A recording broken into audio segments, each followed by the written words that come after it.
Welcome everybody to Power 90.5, Cullowhee's Classic Rock Station. I'm your host for this show here called Daydreamers. My name is Matthias Brown. Now this is my second show episode going in.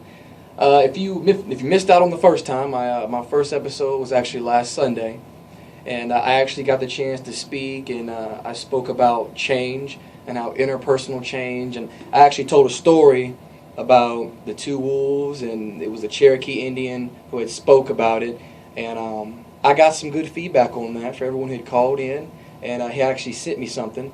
I really appreciate that. I'm glad I was able to help with that, and just keep tuning in, because I'm going to keep bringing new and hopefully important things to y'all's way.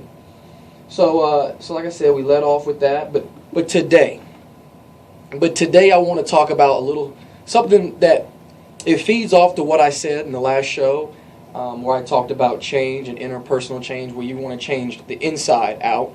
You know, the looks, the clothes, you know, that's all materialistic. But if you can change your core character, that will construct your personality, your character, and make yourself become a stronger version of yourself, so to speak. So today I want to talk about going the distance. Now, what I mean by going the distance is two components. Going the distance in your goals and going the distance in your relationships with people. But first off, I want to say that distance is the amount of space between two things or people. Let me repeat that. The definition of distance is the amount of space between two things or people. So you've got point A and you've got point B, and you got to get there. That little space in between is distance. That's the space I'm talking about. Now, that's the space I'm talking about in the component of your goal. Because let's talk about it. What is your goal? And what do you hope to accomplish? Because if you don't know what you're hoping to accomplish, then you don't know what you're shooting for. You don't have a reason for doing what you're doing, honestly. Think of it as, what are you reaching for in your life? Thinking about it. Keep thinking. Because a lot of us don't know. I mean, I actually got a chance. I heard something earlier this week, and it was about how people get things put in their face, and they take it. They take anything that's put in their face. They take a sale. They take a discount. Did they even want that? Did you even want that loaf of bread? In other words, I need you to know what you want, and that's what I'm trying to explain right here. I need you to know what you want, because in this life we're not guaranteed what exactly we hope to have, right? And so that's why I encourage everyone to continue to work, and that's really the biggest idea on goal, because your goal is not met till you understand the distance, because it's not easy. Yeah, I said it. Your goal isn't going to be easy. Everything that you want to accomplish has got to be worked for. You've got to have put in some effort. You've got to ask the questions, done the research. Most of all, take every action possible to reach your goal. Now, goal as in, what do you want? I'm going to leave you with that.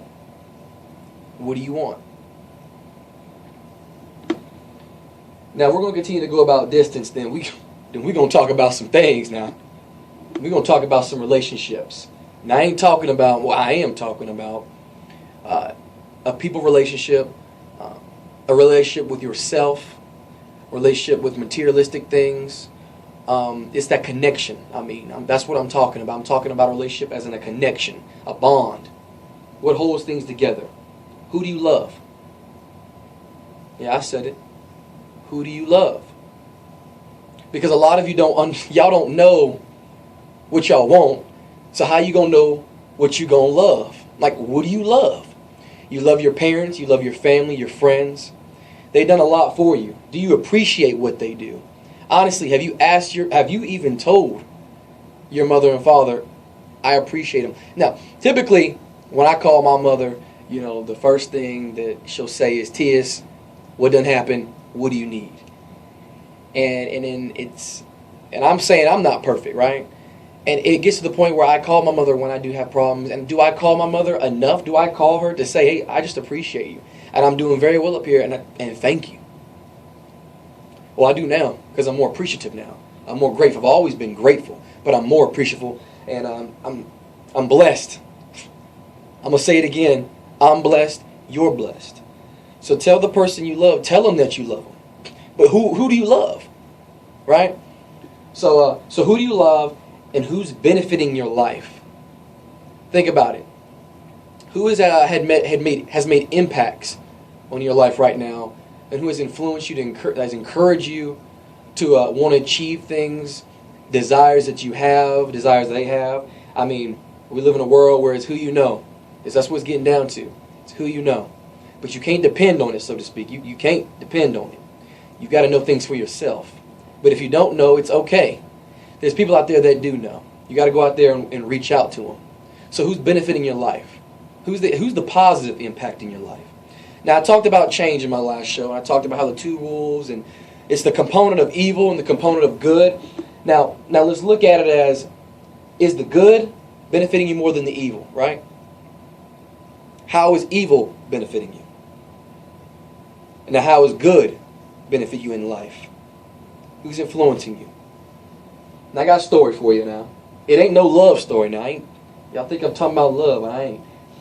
So I actually, in high school, you know, I was able to meet good people and surround myself with better people, because I was faced with many little bumps and nicks coming in through elementary school, through middle school. When I was in middle school, in 7th grade, you know, I was involved a little bit with after-school activities.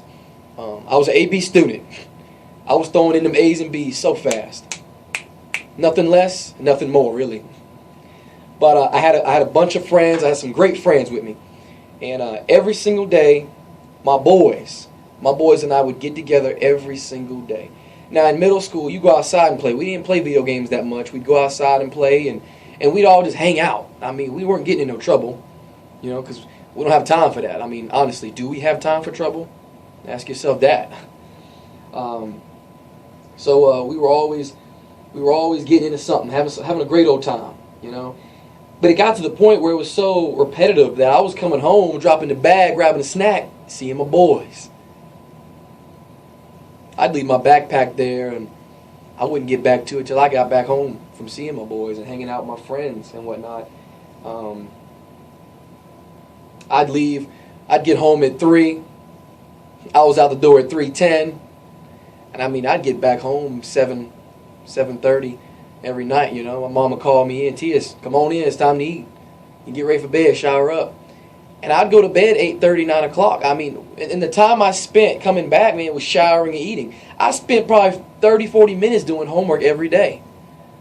You know, and I didn't learn about that till I got to high school, that a 90-minute class period is equivalent to 3 hours of studying. I didn't know that, you know. And it was in middle school when I discovered, I was like, wow, your boys' grades are okay, but could they be better? And the reason why I question that is because my grades had started to fall. You know, I went from that AB student. I noticed me going out, hanging out with my friends all the time, every day. My grades started to slip. I was going from A's and B's to C's and D's. I throw another B in there. Your boy ain't that silly. I throw another B in there. And it got to the point where it was, what are you doing, Tias? What's important, right? But not what's important, who's benefiting your life. So I couldn't figure out why I'm failing, right? So why am I coming up short C's and D's? Well, if it's just me, it ain't just me, though. How are my friends looking right now? So I'd check out my buddies' their report cards, and I'd look, and it's crazy. They wouldn't be failing. Like, how am I going from an AB student to C's and D's, and they continuously got B's? They stepping out their house at 3:10, you know? I'm hanging out in the same time period. But why is it that my grades are falling? Well, I learned real quick my potential. I learned real quick that I was taking harder classes. I was actually testing myself. I was stepping outside the comfort zone. I was going the distance in my work, in my classes. I'm taking math, I'm taking English, I'm taking social studies, I'm taking science. Well, my boy James, he's got PE. He's got Microsoft Word. and he's got health class. Tony, he got art class. Of course they got B's and A's. I mean, of course they're passing with those grades. You know? They're not testing themselves. They're not testing the waters. They're content where they're at. They're okay with having art class and PE class because it's easy. I want that easy grade. Me, on the other hand, I was testing myself. I had harder classes. I was on basically, I'm telling you right now, I was on another level. Right? I was on another level. I was on stage. They were the audience. I was higher than they were academically. My grades weren't showing it, but I had harder classes. That basically I had more potential than they did. I discovered that my potential was higher than them. I'm great. Yes, I'm great. I'm not good. The definition of good is a normal. It's a basic meaning of okay. Right? But great. Great is phenomenal. With great, you step out of the box. You're not basic. You're an outlier. You're testing yourself. You're trying to benefit yourself. Well, see, when I discovered that my potential was a lot higher than them, I'm taking harder classes. That means I got more in me than they do. Right? I learned that quickly. Well, now it's time to change some habits. Because I'm going to tell you, I'm great. But C's and D's is not great. It's not where it should be. And I began to like slowly distance myself, from my friends, and there's many approaches you can take when you want to change some things. I found out that distancing myself was the way, because 3:10 to 7:30 every day after school, I can cut my time, but it ain't as fun. So I knew I had to change who I was with a little bit, because I discovered there's two types of people in this world, right? I said it in the last show: good and evil, good and bad. Who's bad and who's good? Now I'm going to tell you, you're going to need both in life. Yeah, you're going to need your good. Good, that's very important. But you're bad. You know why you need your bad? Because you need to know where you need to stand and know that good is better than bad. If you can't tell the difference between evil and good, then you'll fall for anything. If you don't know the difference right now, if you don't know the difference, you need to know good, you have to know bad, point blank.